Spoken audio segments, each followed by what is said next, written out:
Hello and welcome to another episode of Bare Bones Wargaming, a show with no bells, no whistles, no frills, just a man, a camera, and his game. This episode, I'm going to play through a few more turns. I don't know how many more turns. If you were with us last time, when we last left, with Iran jumping in, this game may be over in a hurry. But we're looking at Red Dragon, Green Crescent from Modern War magazine. Issue number 1, a big special premiere double issue, as you can see by the two map sheets here. Most of the big wargame magazines, when they have two map sheets, it's a special issue. Okay. Alright, so, excuse me, last thing we had was a Chinese random event that brought the Iranians into the war. Now, this is going to make life tricky because the Iranians have, let me just show you what they're up to over here. The Iranians have mined the Persian Gulf. You can see the mine counter there. Okay. Now, this is bad news for the U.S. and their allies because every single turn that this marker is here, the anti-U.S. coalition scores a victory point. Remember, they only need 13 to win this thing. So we're going to have to get those mines cleared, and there is an ops to do that, but we got to get some surface action groups up there. The good news, the positive news for the United States is, pan out here a little bit, we do have a force here in the Arabian Sea, and we also have a large Indian contingent that we can move into there to deal with the Iranians. Now, one thing I will say whenever you bring new countries into this game is there is a section in the rulebook, in the front part, that's worth looking at every time because it tells you what those units can do, where they can go, if there's any limitations on them.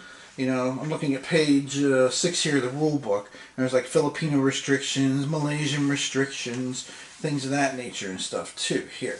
Okay, so I'm taking a quick look. Here's Iranian ones. Okay, only Indian Ocean map. Air units have to remain in Iran and fly within their range, okay, and their one long range can strike anywhere on the Indian map. They have one long range Air Force counter. Okay, so, which of course is not a big deal for their airstrikes because they're right here on the Persian Gulf, so when the U.S. and their allies come in, they can basically pounce on them, okay?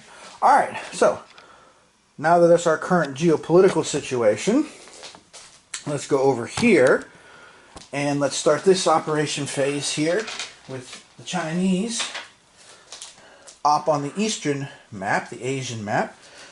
Excuse me, my allergies are killing me this morning. Alright, so what I think we'll do now is we're going to go ahead and the Chinese are going to try and resolve the Korean War. So I can show you how that works here. So up here, naturally, in Korea, basically what you're going to do is you're going to add up all the ground factors of all the Chinese units and North Korean units that are in Korea, plus all the air units in northern China.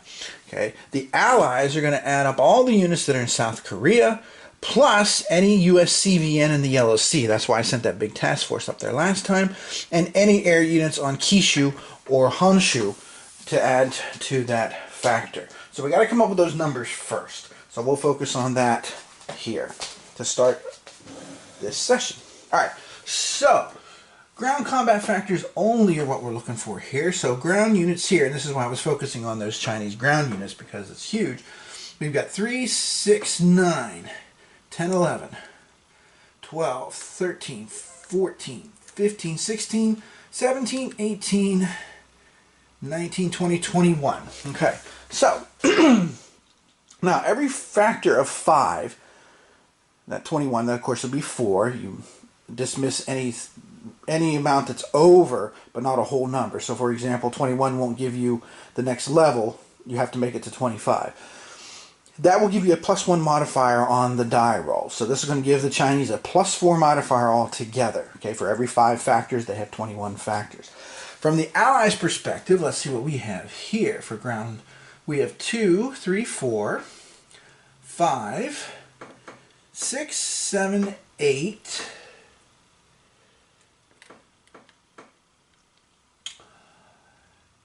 10, 12, we've got 12 altogether. So that will end up being a +2 for the Allied side. So we compare the two numbers, +4 versus +2, and then whoever's doing the operation, in this case the Chinese, will roll a single die, adding the modifier to it. So it's going to be +2 to the die roll here for the Chinese as they attempt to resolve the Korean War. So let's see what happens. Whoops. It is a 3.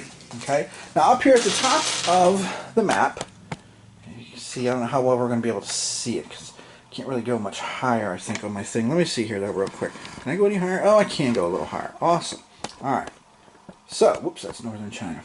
So as you can see here, we've got the Korean War table. So 3 plus 2 is 5. So then we're going to take a look at the table and see what the 5 says. Stalemate. Eliminate one U.S. or Allied ground unit in South Korea. Well, we will lose the South Korean Marine unit from there. Okay, so the war is not resolved. Basically, in order to resolve the war, you either have to have 7 or greater, which will result in a Chinese victory, or you have to have 0 or less, which will be an Allied victory. And then once that's done, the Korean War is kind of like out of play. It's over. It's finished. Stick a fork in it. Okay, you don't have to worry about it, focus on it, discuss it, analyze it, any of that stuff anymore for the rest of the game. Okay. Again, I apologize. It's just that time of the year when the season's changing and the allergies just kick in. Okay, now over here on the Persian Gulf map. Now I could do the op, which allows the Iranians to fire off a missile attack. Let's see, where is that here? Here we go. Op number 25, Chinese-Iranian missile strike. So let's take a look at that here. And again, most of the rulebook, to be honest, is made up of scenarios and the ops, explaining what the ops can do for you. Okay. All right. So, excuse me, I could use that Iranian missile strike. Okay. And I could basically fire at any land, air, or surface naval unit on the same map except a neutral country. Well, then for Iran, I'm going to go ahead and I'm going to target the US CVN here in the Arabian Sea for 2 reasons. Number 1, because it's worth 2 victory points, and number 2, you need surface groups to be able to sweep the Persian Gulf. Okay, so let's see. So anti-surface is a 2 or less. So they need a 2 or less to hit the CVN. Well, actually, you know what? That's only 1 hit. CVNs are 2 steps. So you know what? Actually, now I'll go ahead and go after the CVN. Makes more sense. All right. So it is a 4. So the strike's missed. So no luck there for the Iranians. Okay. Now, the victory point that I mentioned before, that's scored by the mines, that will be scored at the end of every turn after the U.S. player has had a chance to take his ops. So until then, no victory points. All right. Speaking of the U.S. player, it's now their turn. It's a 5, so no random event from the U.S. player's perspective. Okay. Now, the U.S. player has one benefit this turn. On turn 5, automatically, on the Indian Ocean map, British forces become available in the NATO box. So that's some good news. You don't have to call them in. And there's a bunch of units here, some surface access groups, some SAGs, all that kind of stuff. All right. So, let's see. I'm trying to see if there's a way I can get at that missile site without the CVNs and the CVLs over here. I don't think there is. So what I think I'm going to do is this. For my op over here, I'm going to move these Indian surface action groups and CVL into the Arabian Sea, since they're our ally, and then try to get that Persian Gulf swept as quickly as possible. Now over here, I do have my 1 Marine unit at sea, so I'm going to go ahead and land it on the Korean Peninsula to reinforce and make up for those units I lost. But I have lost a victory point here. So now, 3 victory points for the PRC and friends. So, Now, next impulse here, and again, you can see that this can get away from you pretty quick. And again, I guess one could say, you know, I should have maybe had units closer to the Persian Gulf or even in the Persian Gulf with those ops. I should have maybe been doing that before, but I took a gamble that Iran would not come into the conflict for a while. But as the old saying goes, plan ahead. It wasn't raining when Noah built the ark. If it was, he'd have been in big trouble. Alright, next op for the Chinese player. It's a 6 on random events, so no random event. Alright, now, basically the Chinese, if they want to on the Asian map, they could go ahead again and try to resolve the Korean War. Okay, they also could bring in some more air units to northern China and try to beef things up before the U.S. has a chance to try and bring units in as well. So the question now is, which way should I go here with this? Well, let's see. How many air units are here in central China? 1, 2, 4, 5, 6. There's 6. So that would give me another +1 modifier to shift them up. However, it's also going to cost me time, because if I'm going to invade Taiwan, which is next on the Chinese agenda based on their objectives here, then I could go ahead and I'd have to shift it back down to there too. Of course, I can also bring the Russians into this conflict too if I want. That is a possibility for the Chinese. They could just bring Russia into the conflict, and I could try to bring more pressure and have the Russians come down and attack into the Yellow Sea after moving into the Sea of Japan and try to destroy those U.S. carriers. Of course, there's a boatload of surface action groups there too. Makes me think maybe what I should have done was set up a bunch of, like, what am I thinking of here? A bunch of subunits into there by the Chinese to basically, you know, keep them, or be able to attack all those U.S. units there, keep them at bay, is what the sentence I was trying to go with there. Either one of these is a viable strategy.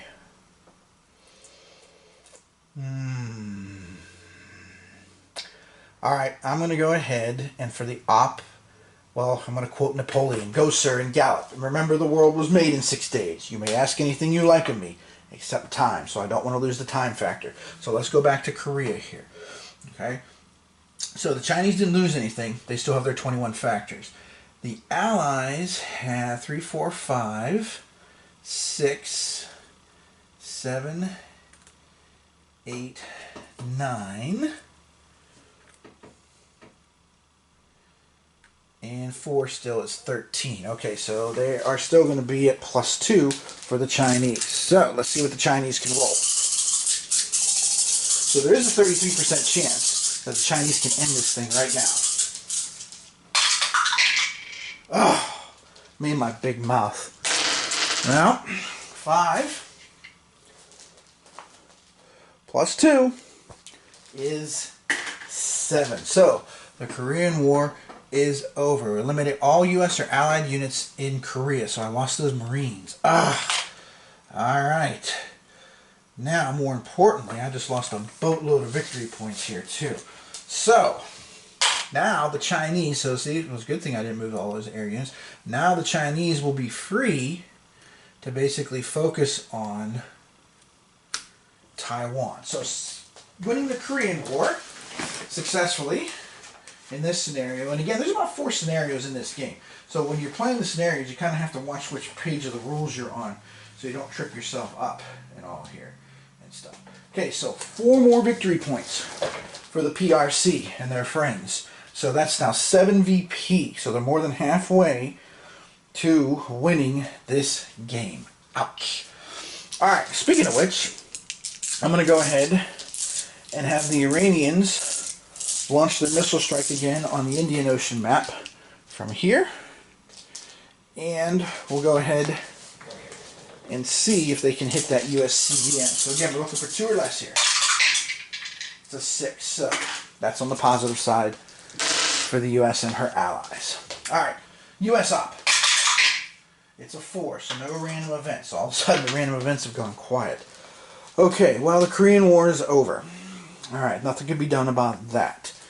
Now the Chinese will be focusing on Taiwan. So I probably want to start shifting my forces towards the south. Now the problem is Okinawa is a restricted space, so I can't move all those surface units down to there.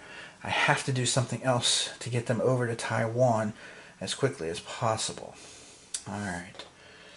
So I could move into the Taiwan Strait. That could be sporty and fun.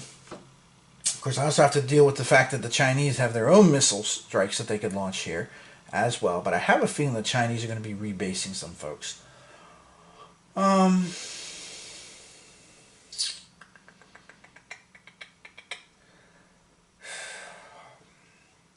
If I don't go through the Taiwan Strait, though, it's going to take me more time.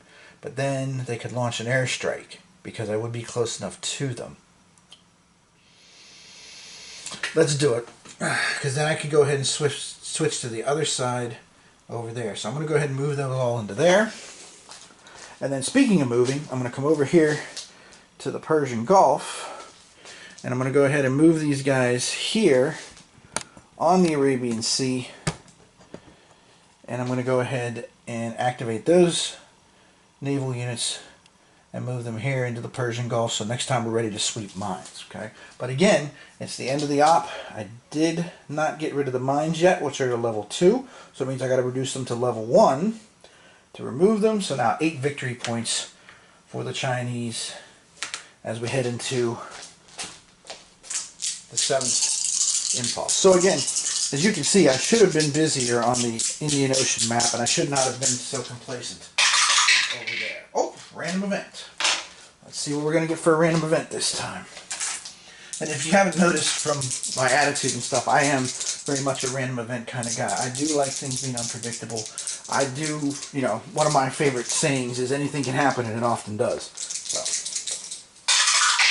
alright, random event. Number 43. Oh, come on, man. Alright, the Chinese corporation running the Panama Canal has closed it. They've blocked it. So, what does that mean? Well, it means 2 things. Number 1, the Panama Canal is closed. Number 2, that's an automatic victory point. So now the Chinese are up to 9. Yikes. Alright. Alright, so now for the Chinese, I have a couple of options here.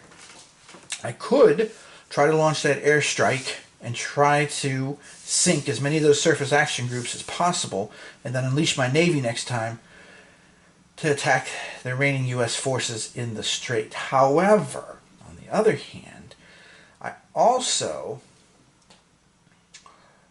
could save those planes and use them to strike Taiwan. That's one of the ops, is a airstrike out and back to Taiwan, which was one of the few times that you can, you know, move more than one space with air units here.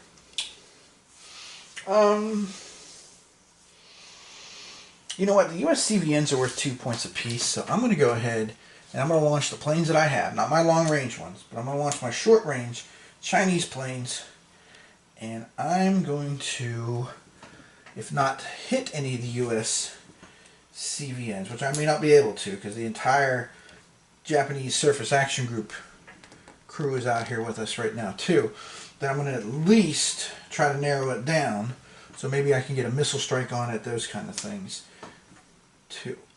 Alright, so here we go. Battle time. And again, like I said before, the battle process in this is pretty straightforward and it's pretty easy and simple too. Nothing earth-shattering here. Okay, so now CVNs are protective forces. So as you can see, this strike is going to run into some trouble from the Chinese side. Alright, let's see. Well, I definitely want to go after this surface action group here that's US. And I'll put this one on the US one, and then we'll just line up everybody else that's still available 1-to-1 against the Japanese. So it doesn't leave too many unaccounted surface action groups. So let's see what happens here. Okay. Alright, so we'll just move left to right. So we're looking for 2 or less to hit that Japanese surface action group. That was a miss. The next one is also a 2 or less. That is a hit. So that will be the end of that surface action group. Next one down, also 2 or less. That missed. Another 2 or less. Also a miss. Then we've got a 3 or less. That missed. Ooh. And then we have a 4 left. Oh, which also missed. Well, that actually worked out well for the Allied side. So that could be a major problem. But again, the Chinese can afford to take a gamble like this because they're getting how many points from the Persian Gulf being mined. Okay. Alright, so now I'll just have all these ships fire back, and then I'll double down on certain ships here, or certain planes, including the big strong ones. So again, we'll just go left to right. So 3 or less. Ooh, that missed. Let's see, this Japanese one is also 3 or less. Ooh, they missed too. Yikes. Okay, got a 4 or less. There we go. So again, the second shot here is wasted, but you have to call out your shots before you can actually do them. Okay. Next one here, I got a couple of 4s. Oh, and I rolled a 6 and a 5. Yeesh, are you serious? Alright, next, I've got a pair of 5s. Yeesh, and I rolled 2 5s. Man, this is not going so well today for the U.S. at all. And then last but not least, I got another pair of 5s. And we destroyed that unit. So we did lose 1 Japanese surface action group. You know, that's the way it goes. And we did down 2 of the Chinese. So for the Chinese, actually, this wasn't a bad gamble. They only lost 2 aircraft. And now they'll still have all those planes available for an out and back strike on Taiwan once they get all their air units reorganized. And again, they can afford to do this. They have the time to do it because the Gulf is mined. That's giving them an extra victory point every single turn. Although obviously this turn I can begin sweeping the Gulf and trying to get rid of those mines. Alright, now on the Iranian map. Now I could launch an airstrike if I want, or I could do that missile strike again. I think what I'll do is I think I'll launch an airstrike over here too and try to sink those U.S. planes that are there. I mean, you know, might as well go after them, try to whittle them down, then maybe send in the naval forces after them. So, the Iranians will launch an airstrike, not with their long-range plane. I want to save that just in case there's something else that I might want to do with it. See, the worst part about this from the U.S. perspective is that I can't even really do a strike on the Iranian missile unit because I can't afford the time. I have to focus on the mines now in the Persian Gulf. So here we go again. Got everybody lined up. We're ready to roll. Alright. So 3 or less on the first shot. It's a 4. That's good. Next one's 4 or less. That is a hit. So the U.S. surface action, or the UK U.S. surface action group is gone. And then the last one, 4 or less, they actually missed. Good news for us. Alright, let's see. So I'll go ahead and double down here. And actually, I'm going to triple down on the one that got the UK surface action group. I want to make sure we get there. Sorry, butts. Alright, so the first one got 2, 3 or less. And we got them. So that's the end of that Iranian airstrike unit. Here, we've got, let's see, what's the UK one? 4. So we got a pair of 4 or less. And that did the job. That's a 4 and a 1. So again, the last shot is wasted, and that's just the way this combat system works. And then last but not least, we've got the surface action group, which did the job. So the Iranian Air Force was completely obliterated, except for that long-range one. But they did manage to trim down the U.S.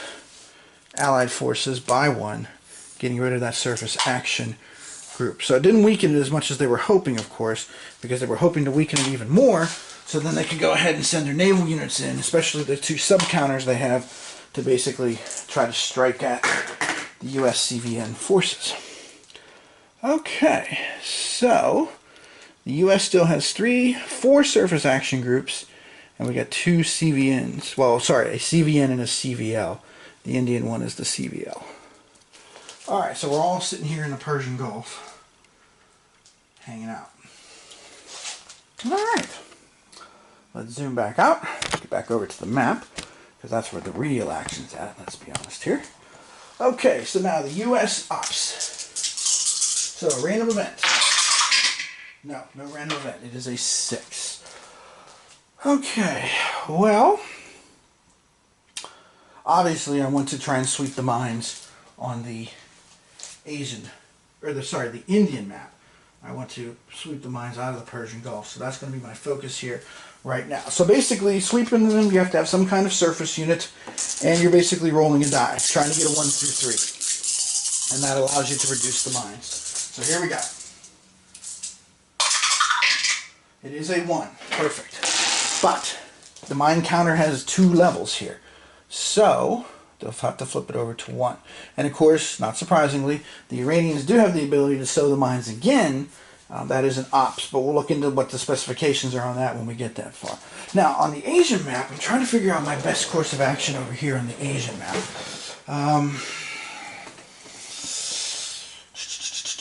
Part of me wants to fly some air units into Taiwan, but I don't think, let me see, I don't think I'm allowed to put the Japanese units there. One thing about this too, there's a lot of detail here, so I may have already made several mistakes in this, that's possible.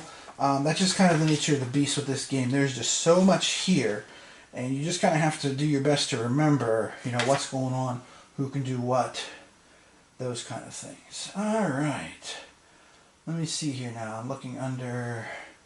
Let's see, Taiwan, Singapore restrictions, Philippine, Korean, Russian bases, Kyushu, Indonesia, Malaysia, Japanese. Here we go. Japanese have to remain on the Pacific map, okay, except for the scenario where they start on the Indian Ocean map. The Japanese land warrior unit may only be moved to Okinawa and only moves by sea as a light unit. So, there's no restriction on the air units. So what I'm going to do is, I'm going to send these 3 Japanese air units, I'm going to rebase them down to Taiwan to prepare to bolster Taiwan. Okay, but again, the mines are still in the Gulf. So now the Chinese are up to 10 victory points. So they are really closing in on that elusive victory here. Because Iran really jumped in the war early. And I'm sure you can see from what's happened here that if you start the game with Iran already a Chinese ally, you really got to think how you're going to deploy your allied forces to try and basically deal with the mine situation, because the mine situation is huge. Alright, random event. No random event for the Chinese. Okay. Alright, now, let's see. Well, Taiwan is indeed the next target here. So what I'm going to do is I'm going to rebase these units from northern China down to China. Now, the U.S. can intercept such a move, but I don't really want to do that right now because I feel like that'll weaken my defenses. I could be wrong, but that's just how I feel, so I'm going to leave it alone. Alright, over here on the Persian Gulf map, I could target the Indian CVL. Nothing to stop me from doing that with the missile strike.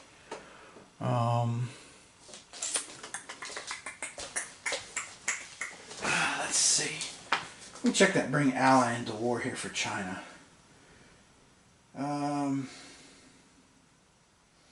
could try to bring Pakistan into the war, which would make things a little complicated, and then you could begin the Indo-Pakistani war over Kashmir. However, that's a gamble. It can only be done once per game. India is already in as a U.S. ally, but it requires a die roll of 1 or 2.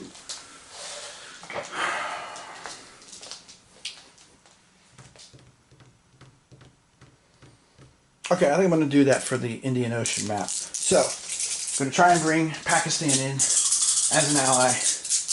Need a 1 or 2.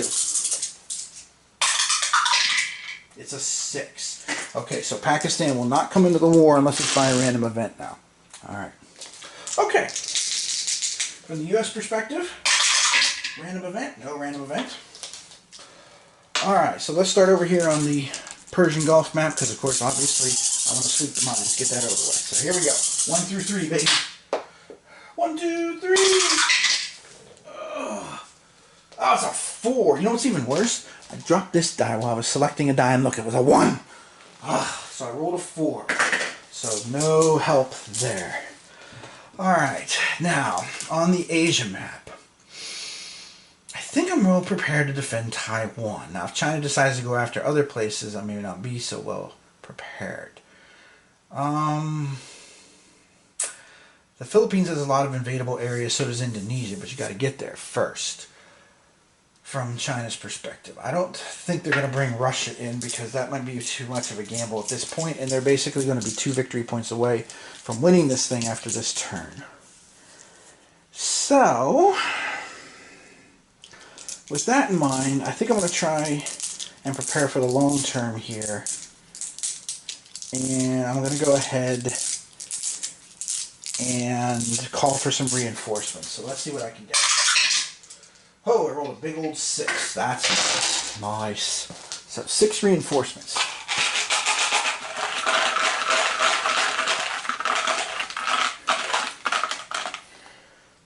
One, 2, 3, 4, 5, and 6. Okay, so let's see. What did I get here?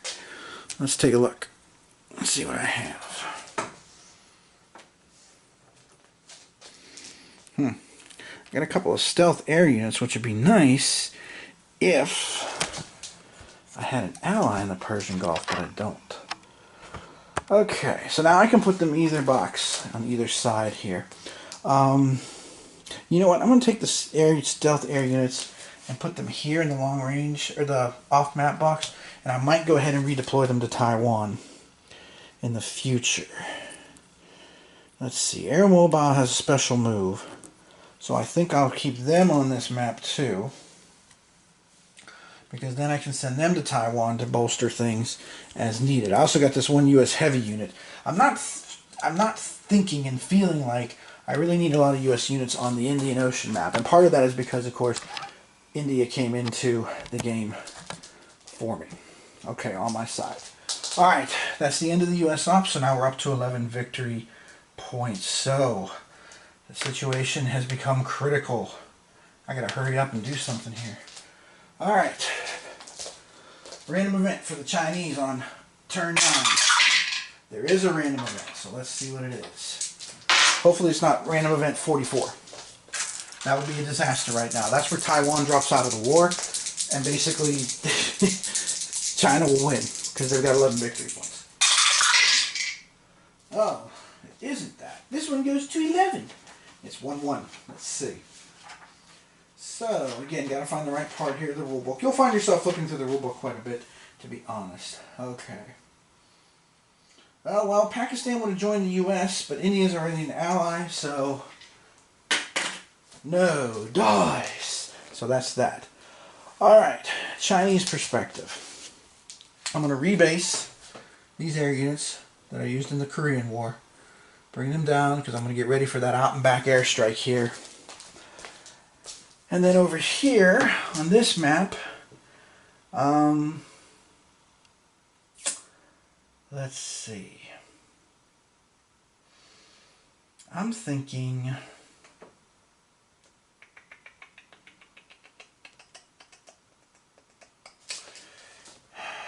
I'm going to go ahead and launch a missile strike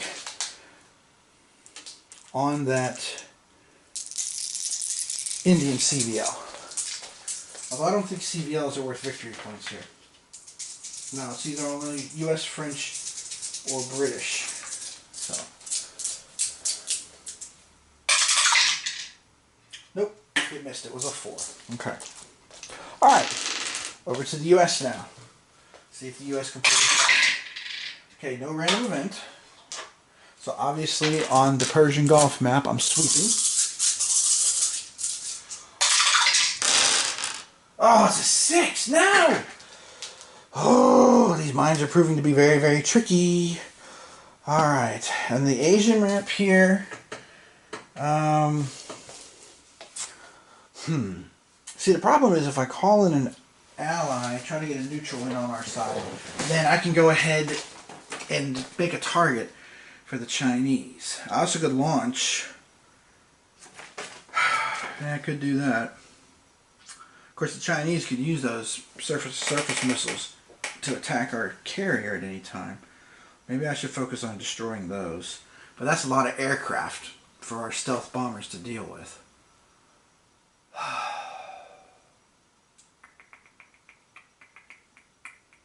You know what? I'm going to do rebasing. And I'm going to send these guys from the off-map box. I'm going to rebase them to Taiwan to get ready for what the airstrike, which I'm sure will be coming very, very soon. Alrighty. So now it's another victory point. So that's 12 for the Chinese. And we're up to turn 10. Alright, so let's see what's going to happen here now. And let's see if the end is really coming here at this point in time or not. Alright, Chinese random event, because if I don't sweep the mines, game's over. The Chinese do get a random event triggered, which of course can go either way. Let's see how this one goes. Random event is a 16. Singapore joins the war on the US side. Alright, so we have access to their base, and we also have their units. Not as much of an issue here, of course, because of course the Spratlys really aren't in play right now. Alright, so let's see. Well, on the Persian Gulf map, I'm going to go ahead and launch that missile strike again on the CVL from India. It's a 3, so they missed. And then for the Chinese one, normally right here now, but I'm going to just try to do this for the video to see if I can sweep the Gulf or not. Normally, I think I would launch that out and back airstrike, but I'm going to go ahead and launch the surface-to-surface missiles, and I'm going to try and hit one of the US CVNs, because I don't think, with the surface-to-surface missiles, I don't think that's a protected target situation. But let me double check that rule and make sure, because I think that's only if you're doing combat like with actual units. I don't think that counts for, let's see, here's combat. Trying to find protected units. Here we go, protected targets. Enemy fire in combat. No protected target may be attacked unless every other non-protected surface ship in the same zone or area is also being attacked by at least one enemy. But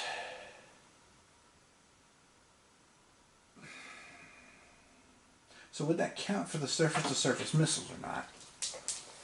I don't know. That's a good question. Because, I mean, I guess with electronic warfare and stuff, you could basically try to divert the missiles onto a surface action group if you wanted.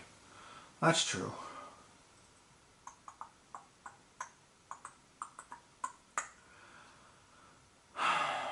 What to do? Well, I'll tell you what, for the purposes of this video, just to see if this is going to end here now or not, from the Chinese perspective, I think what I'll do is I will use